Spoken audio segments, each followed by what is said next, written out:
What's up everyone, welcome back to another video. So again, we're going to do my weekly transfer targets video. So something slightly different this week because I'm on my wildcard. Normally this video talks about my transfer targets, the players I'm considering selling in my team early in the game week, players I'm considering buying early in the game week. Now, because I'm on my wildcard, it wouldn't be really relevant and I would just be talking about my latest draft again. So what I'm going to do today, the usual series will come back next week, but I'm going to dive into some of the key transfer targets I think you should have, some of the assets that a lot of us are considering buying into our teams at the moment, and whether we should be buying them, what I think about them, some of the key debates like Son, like Kane, and whether we should be buying these guys into my team. So you have a little bit more to think about than just my latest wildcard draft. So diving into the first ones, I just wanted to start off with the sort of biggest six that are probably there, some of the best assets in the game at the moment. I'm not going to include these in this video, but if you do not own the likes of Salah, Trent, Cancelo, Foden in there as well, I think he's a really great asset for the Christmas fixture run when they have a great run of fixtures. He's playing up front or he's playing on the wing. Him, James and Livramento, all of these six I think are really highly owned already, but still great transfer targets if you don't own these six guys already. So I won't be discussing them and I'll be talking about slightly less owned players, but these six are definitely worth you considering in your teams for now. So the first one we're going to talk about is Conor Gallagher at Crystal Palace. So I really like Conor Gallagher. Now, I didn't want him for the past couple of games, but when he scored a couple against Manchester City and then returned again in game week 11, he really did catch my attention. So far, he's the second highest scoring midfielder, which is crazy given he's just 5.8 million. 4 goals and 4 assists in his 10 starts so far this season. Again, a really good return, especially given that he's 5.8 million as well. Playing in that sort of box-to-box, and while Milivojevic is out and not starting for Crystal Palace, his returns seem to get so much better because of the role he's given, and they have a really nice run of upcoming fixtures. You can see there, Burnley, Aston Villa, Leeds, Manchester United, Everton, Southampton, with 3 of those being at home as well. So I do really like what Gallagher can offer. I think you can start him every week. Crystal Palace are not the same Crystal Palace that maybe we were used to in past seasons under Roy Hodgson. With the new manager, they are more attacking, they're more versatile, with the likes of Zaha really finding his form again. They're scoring more goals, and I sort of back them to score in each and every game they play in, if not twice, definitely once. So Gallagher at 5.8 million I think is able to start every game, and so at 5.8 million they also have a really nice fixture run after game week 17 as well. And with Crystal Palace having no Europe, he'll play every week, so with the fixture congestion, with the rotation of some of those other players that we may own in our teams, 5.8 million I think is a great price for Gallagher. Next up, we have Diogo Jota of Liverpool, 7.5 million. The big thing for me and Jota is that he's always a good asset if we know that he's going to get minutes. And while there's Mane, Firmino, Salah, you always run the risk of him not getting consistent minutes. However, with the injury to Firmino, which seems like he'll be out probably until around Christmas time, there may be a change in that, but at the moment, that's what we think is going to happen. We can see Jota getting a good run of starts in the Liverpool team, which makes him a great asset to own, and such a price of 7.5 million just makes him even more tempting for me as well. So 4 goals and 1 assist in 8 games. He's been very unlucky. If you owned him at the start of the season, you will know how frustrating it was to own Jota. He was so close to getting so many more points, but I do think over this run, there is a good chance that he gets more chances like he did early in the season and capitalises on them as well.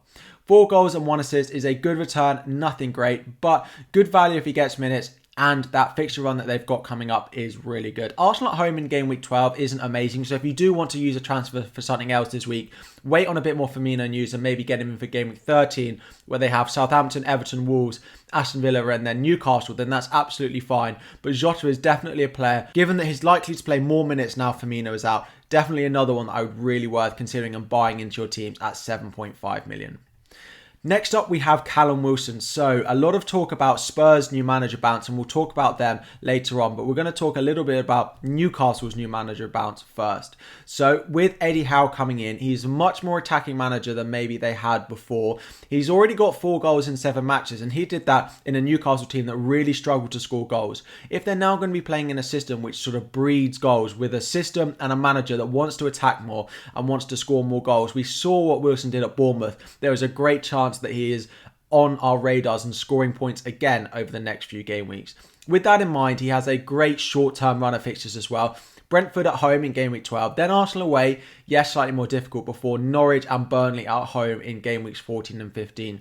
Those 3 fixtures at home in the next 4 mean I think Wilson is a great differential to go with, while a lot of the other players, a lot of the other fancy managers are maybe going with some of the other players, focusing on the defence, focusing on Chelsea, focusing on Man City, for example. Wilson could be a really nice differential that you could go with at 7.3 million for a forward. While a lot of the other forwards are looking pretty poor, Wilson is definitely one that I think could buck that trend over the upcoming game weeks. Next up, we have another cheap midfielder, the one that's being talked about as much as Gallagher is, in Smith Rowe of Arsenal. Again, 5.8 million, so exactly the same price as Gallagher is, so a lot of us are trying to choose between them. He seems to be starting every game for Arsenal, and they look much better than maybe they did at the early start of the season and last season, scoring more goals, keeping more clean sheets, just look like a much more oiled machine, a better team than they definitely have done, so it is worth considering him.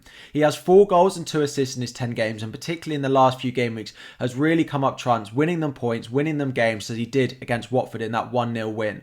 But what I would just mention is he had doubled his expected goals, so it was a great finish against Watford, but he's not actually getting that many chances compared to maybe Gallagher is. He only has 2 expected goals so far this season, but has scored 4. He's taken his chances very well, but I do just have slight doubts on whether this is sustainable enough.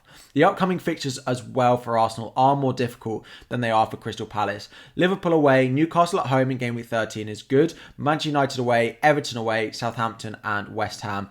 I just think if you are going for one of these cheap midfielders, although Smith Rowe has been great, you are chasing points a little bit. I may be proved wrong, but I would be going with Gallagher out of the 2. He looks good option, and I think he can continue to get returns, maybe an assist or a goal every 3 games, but I don't think we need to expect him to get the crazy returns that he's had with 6 returns in his last 7 matches or something like that. So just bear in mind, he's probably been a bit fortunate and very clinical to get the returns he has so far, and with the upcoming run of fixtures at 5.8 million, he's not going to return as much as he has. However, if you are looking to potentially rotate him with Livramento, for example, who they do have a good rotation together, game weeks 13, 16 and even 15 against Everton are definitely fixtures that you could look to target with Smith Rowe. So do check out that Crystal Palace or Arsenal rotation with Livramento and defence, as those cheap mids and that budget defence option have a really nice rotating fixture combination.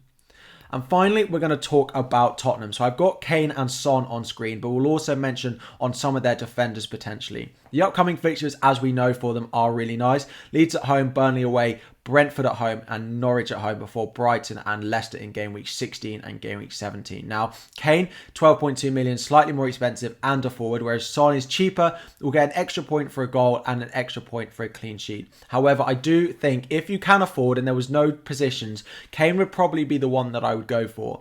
The way they're playing, Son isn't as focused on the attack. It's much more going through Kane, I think. And with the upcoming fixtures, I can really see Kane getting a lot of returns, as well as Son, but I reckon Kane outscores Son. However, for a lot of you, like me, it's a squad structure thing. I can only get Son into my team unless I really go and rip up my plans and what I'm doing at the moment. So that's why I currently favour Son.